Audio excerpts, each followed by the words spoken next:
hrvatskim književnim jezikom i kajkavskim moslavačkom kekavštinom. Radila je kao profesionalna novinarka, kolumnistica i urednica u Vjesniku i Večernjem listu te u različitim medijima. Osobito su je zanimale teme vezane uz komunikaciju, tržište i baštinu. Inače, osnivačica je urednica i autorica internetskih magazina. Ovo je jedan kratki blogić, kako ono, jedan utjecajnik više manje, pa da evo se ja uključim.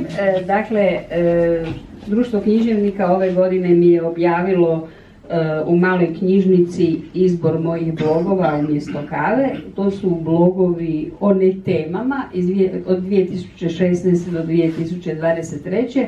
Od nekih 400-500 u knjizi je objavljeno 80-ak. Ja ću jedan kratki pročitati.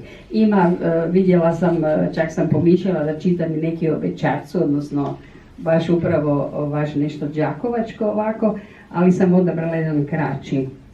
Baloni Adrijanove generacije. Umjesto kave 2. ožujka 2022. Adrijanov dan za čuvanje kod nas započinje letom balona.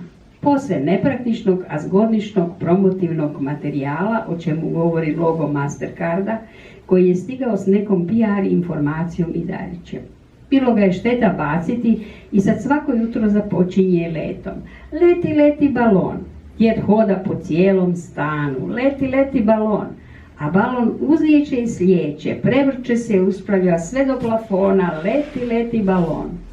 U balonu povremeno lete kornjača korni koja svira, majmun zvečka i Adrijan krilači rukama u mom krilu, leti, leti balon.